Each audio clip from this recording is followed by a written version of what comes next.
my dudes, my name is Tiffany. Welcome back to my series, Internet Analysis, where I like to research and discuss things relevant to social issues and media. Today's topic is Twitter Philanthropy legit? Part 2. Yes, I made a video a few months ago about Twitter Philanthropy when I first discovered that people were giving away money on Twitter. And I was wondering, is this a scam? Why are these people doing it? What's in it for them? Is there a catch? So that video was mostly about self-proclaimed inventor of Twitter Philanthropy, Bill Pulte, as well as Mr. Beast, who at the time was collaborating with him on a lot of giveaways. So if you want to watch that video, feel free. So at that time, obviously, people already needed help and things are pretty rough for a lot of people. But now we are in a recession caused by the global pandemic, and it's causing a lot more issues. Obviously, a lot of people have lost their jobs or lost hours, and here in the US, the government and state aid responses have just been completely inadequate for the most part,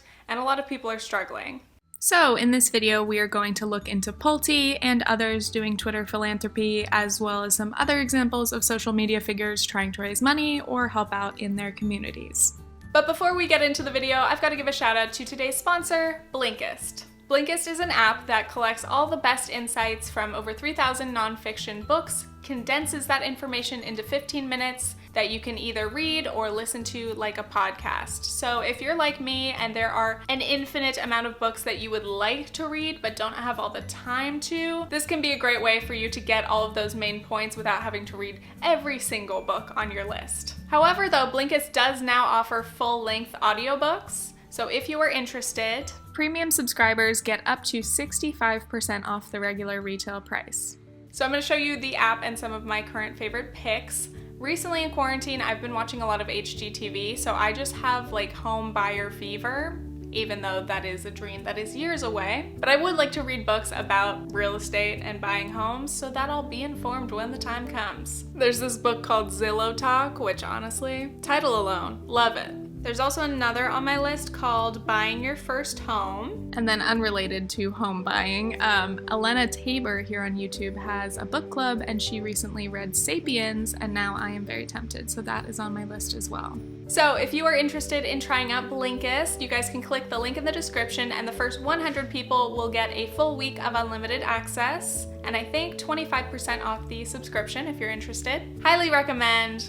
Get some knowledge real quick. We love that. All right, let's get back into the video. So obviously with all of the economic uncertainty and instability that's been going on, there's been an increase in charity, philanthropy in general, but specifically there has been an increase in Twitter philanthropy. And of course we have to start with Bill Pulte himself. Bill says, "I want to use my platform to help people and give them tools to help themselves." So I explained more of this in depth in the first video, but basically Pulte has two avenues. He collects donations to his organization Team Giving, and they disperse the money to people in need, different campaigns. But Pulte also uses his own money to fund his Twitter giveaways. He's constantly tweeting things like, "Hey, I feel like giving away $500 today. Where's my notification, fam?" So obviously in light of this crisis, I think a lot more people are more desperate in terms of where they will turn to for help, and I think a lot of people are turning to the internet and things like Twitter, just literally throwing it out there just in case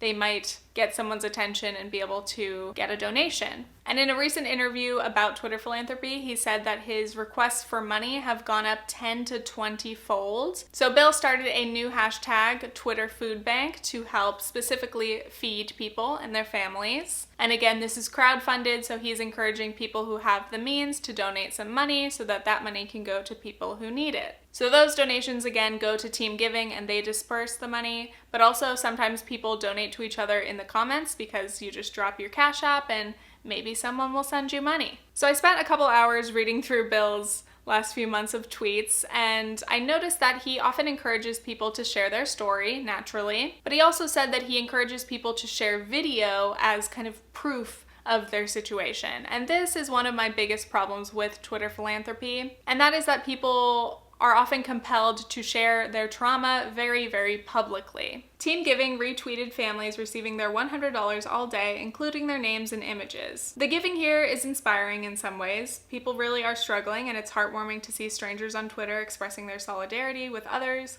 by sending money directly. But hashtag Twitter Food Bank has many of the same downsides as the use of GoFundMe and other crowdfunding vehicles. It's both a reflection of the inadequacy of the government safety net. The government has more resources to help people immediately than private donors ever will, and an imposition on the families asking for help. Families often find it embarrassing and an invasion of personal privacy to be forced to lay out their personal financial lives in detail so they can beg strangers online for financial help. The nature of crowdfunding creates a kind of competition where struggling people have to compete to craft the most compelling pitch to potential funders. There's something demeaning about being forced to put on an elaborate presentation in public where anyone on the internet can see you in order to keep your family fed. So I think those are all really great points of explaining why I personally feel uncomfortable making people participate in these kind of giveaways. Obviously, no one is forced, it's all by choice, but it is sad that people feel like this is their last option. And also it's unacceptable that our government doesn't do enough to help people to where this is the only opportunity they have to feed their families. Anyway, on a lighthearted note, let's read more of Pulte's tweets. He just kind of fascinates me in a lot of ways. Confuses me also. So most of his tweets are obviously about his giveaways, how he wakes up in the morning wondering who he can give money to, teasing the next giveaway. While I was looking through his tweets, I saw this point where he was asking if he gave people money to buy and hold gold for 10 years, would you do it? Amazing, you just bought gold with my money. And then he was also encouraging people to buy stock in McDonald's. I'll send you money, you save half and invest the other half. I'm giving money away today so people can buy gold and also keep the cash. Why? Because many governments have printed too much money and I want some of you to save gold. Okay. I laughed because literally like a week or two before that, he had tweeted, "My lawyer is making me write this. I am not a licensed doctor, lawyer, financial advisor, accountant, or therapist. Don't listen to me." And I was just so confused because this guy is literally an investor. He of all people knows how risky it is to selectively invest in very specific stocks that are already very popular and very expensive. But whatever. My main beef is obviously right now people are in need of cash, not a partial share of a stock. How much do we bet that Pulte's gonna start calling himself the inventor of Twitter investing? Could be a new thing. Another big part of Pulte's Twitter is calling out the haters with a capital H, because apparently criticizing or questioning his donations makes you a hater, which definitely includes me. And if Pulte ever sees this, I'll probably know because I'll most likely be blocked on Twitter. The haters invent ways in their own selfish minds to get angry about people giving away their own money. You can't make this stuff up. I love the people who are chirping behind my back, RN. The haters. Meanwhile, they haven't given away $1 to people today. They're just busy building their brand and ego. We love them anyway. A few months ago, people who are nameless for now tried to stop me. Tried to stop my giving money away on Twitter. Can you believe that? Now we are in a world war against the virus, and giving away money on Twitter is the most popular thing in the world. That's a claim. Never let haters win. Win by doing good. Now that tweet had the most Trump Twitter energy by far.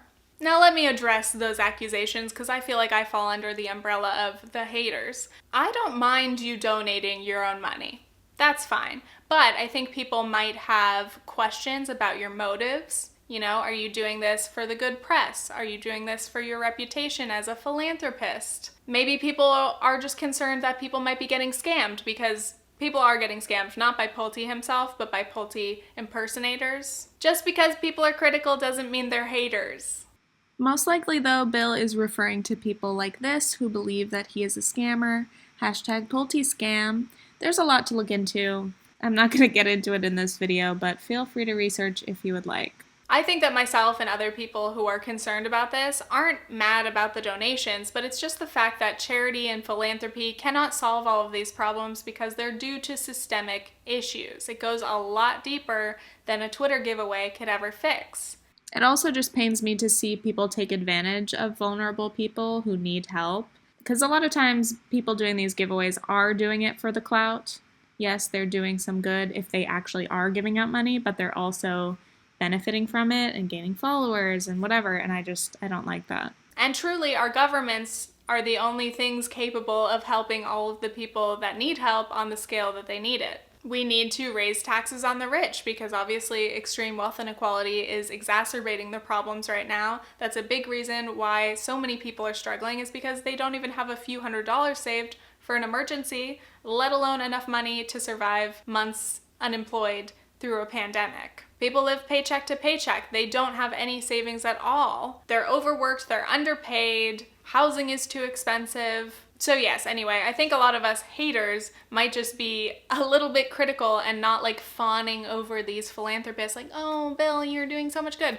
Even if he is doing good, which I guess he is, we're still allowed to be critical, we're still allowed to question things, and we're still allowed to be upset at the bigger problems that won't be solved by Twitter philanthropy. One giveaway at a time, I guess. But actually though, continuing to look at Pulte's Twitter, he's actually been popping off about some populist issues, and I actually agree with him on some of these things. He has a hashtag #BailoutHumans Twitter campaign, which is about giving people money faster than the government is able to, which is true. I mean, again, people need money right now and the government has been lagging. A lot of people are still waiting on that one-time $1,200 stimulus check if they're even eligible for it. A lot of people are still waiting on unemployment payments. So he has a point there. He tweeted, "Our Bailout Humans movement has gained international attention. Major news networks covering it. People are fed up. Put humans first." Just a little pat on his own back, but you know. He's talking about Congress paying less attention to the people than, say, corporations. There's going to be a massive uprising across the USA.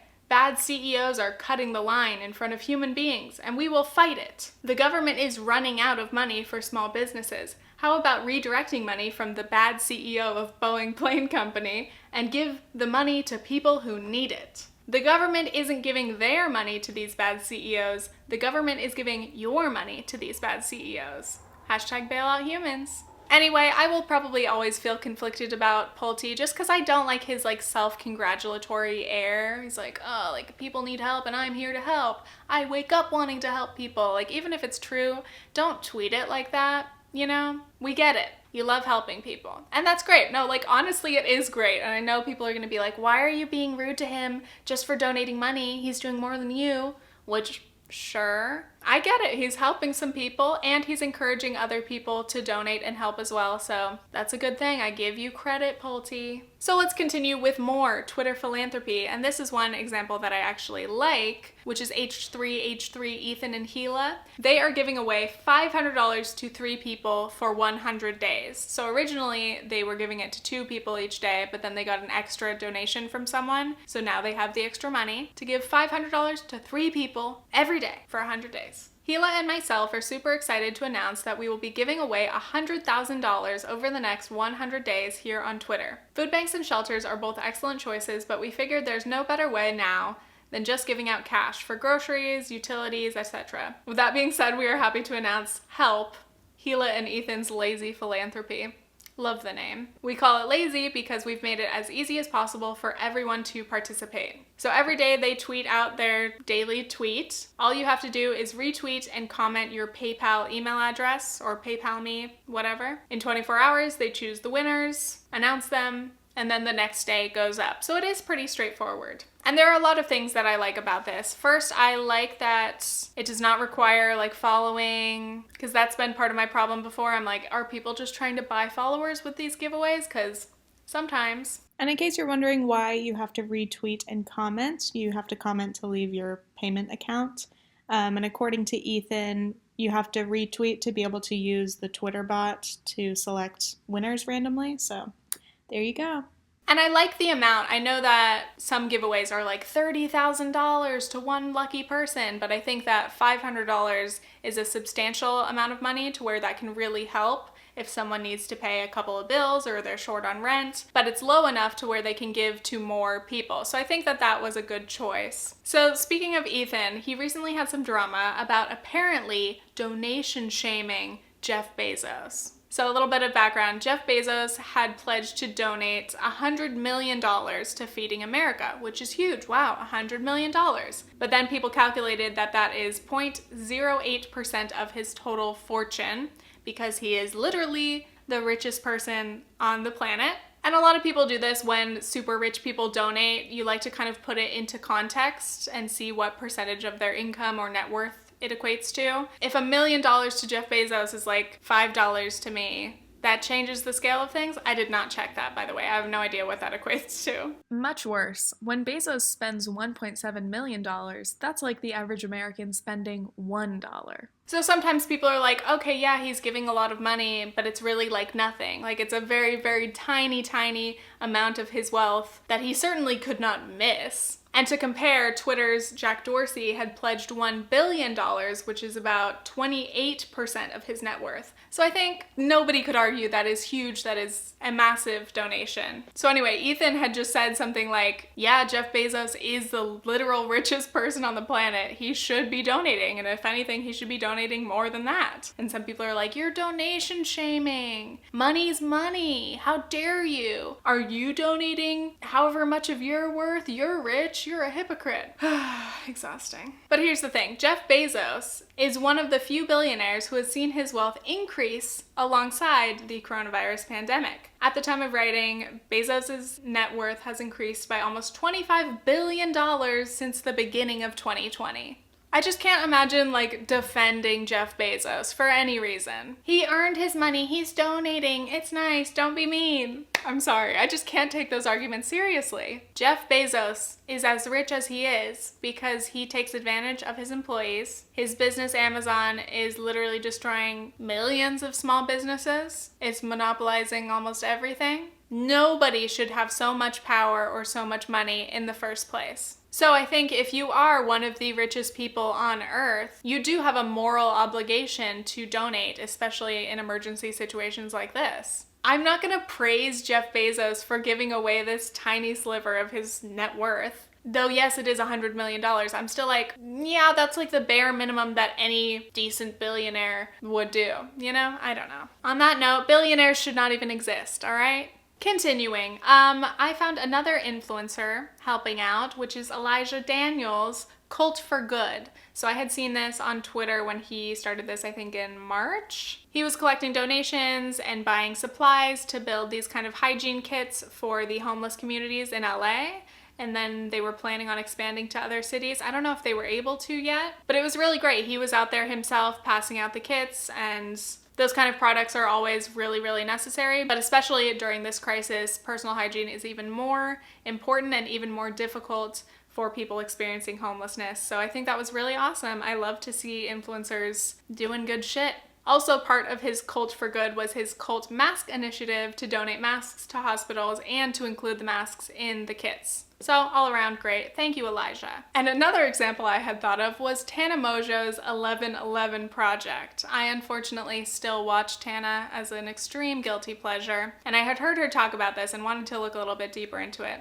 So the first thing I saw was that she was donating the proceeds of her Dizzy hoodies and apparently raised over $100,000 from those sales already. And then on the 1111 website, it says that they've raised about $9,000 through donations. So this whole 1111 project was like vaguely described as economic relief for people. So if you guys need help in any way, you need money in any way, go ahead and go to the 1111project.com and fill out a form and we will help you. But people were confused because they went to the website and couldn't see how to apply for help. So some people thought it might be a scam. But on the website, it clearly says that the money that 1111 Project raises supports Feeding America and Pandemic of Love, which was created to match patrons with people who need donations. So people either in their communities or who can just send money are matched up together so that they can help either fill up a tank of gas or buy some groceries or pay a bill. If you guys need any help with anything COVID-19 related, the 1111 Project has literally given thousands and thousands of dollars to people already and matched so many people in need of so many things with sponsors that want to help them. And the third organization that they support is Elijah Daniels' Cult for Good. So side note, Dustin Daly made a video about this. Is it a scam? And in that video, he said that he donated to Tana's project and that the PayPal receipt said that the money was going to We Are Verified, which is Tana's manager's company, and We Are Verified is actually listed as one of the sponsors of Cult for Good. So my theory is that the 1111 project isn't an actual thing, it's just a name, but that all of the operations are going through Jordan's business, which, I mean, the whole thing is all very not transparent, and when it comes to donations and money, that gets very messy, and I would never trust Tana to be transparent about anything, and I definitely would not trust her with donations. We don't know for sure if her merch revenue from the sweatshirts has gone to these organizations. We would just have to take it on her word, but if you were considering donating to the 1111 project, I would just donate to the other organizations directly. And the last thing I wanted to talk about in this video is the idea of mutual aid. So I'll get into that. What is the difference between mutual aid and charity? Charity is usually by religious organizations or nonprofits, and they usually have some kind of a qualifying factor. So you have to meet the kind of eligibility or verification to be able to receive help. But sometimes charities might exclude people who are struggling with addiction or LGBTQ+ people, non-Christians, undocumented people. Essentially, the problem is the people at the top of the organization get to decide and dictate who is worthy of help.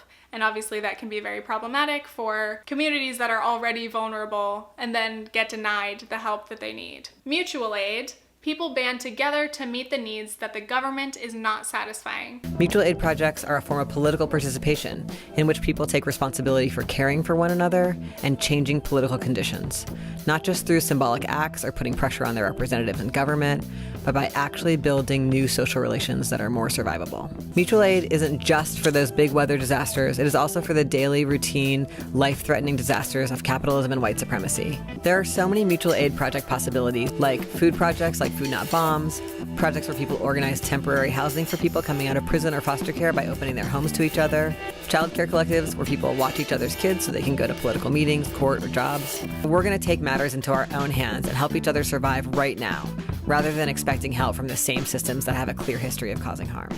So for example, the Black Panther Party used to have a free breakfast program. And these programs were very successful. Obviously, kids performed better in school when they were fed. Unfortunately, the government and the police worked hard to try to destroy the Black Panthers, and after they broke up, the program ended. But the success of their breakfast programs put pressure on the government to have their own public school breakfast programs. The Black Panthers also had free medical clinics, community ambulance services, and legal clinics. I'm reading a book on the assassination of Fred Hampton, and it talks about a lot of the Black Panthers' work, as well as other activist groups that did very, very important work and were very concerned with social justice and lifting people up from poverty and really having a strong community to protect each other from the evils of capitalism, etc. Anyway, now we've reached the end of the video. I hope it made sense. Sorry if this one was a little bit disjointed. I've been under a lot of stress and pressure with finals coming up and everything. Also, I'm about to have dinner, so I'm very hungry and my brain is just done. But anyway, in general, please keep helping your communities. Keep sharing organizations or fundraisers that are helpful. Keep donating, keep volunteering if you can, if it's safe. I will put some resources and ways to help below. Also, big thanks to Eric for helping me write and research this video. It's been really great to have somebody to bounce ideas off of. If you want to follow Eric on Twitter, I would highly recommend. He's got some great political tweets. And of course, don't forget to check out Blinkist if you are interested, link in the description. Alright, thank you guys for watching. Let me know what you think about charity, Twitter philanthropy, mutual aid, and of course, if you have any organizations or tips or anything you would like to share, please tell us, and I hope that you guys are all doing okay. I know times are still crazy, everything is still very confusing, but we just gotta take it day by day, and I'm not gonna serve you up any more platitudes. It's time for me to have dinner. Okay, thanks, bye!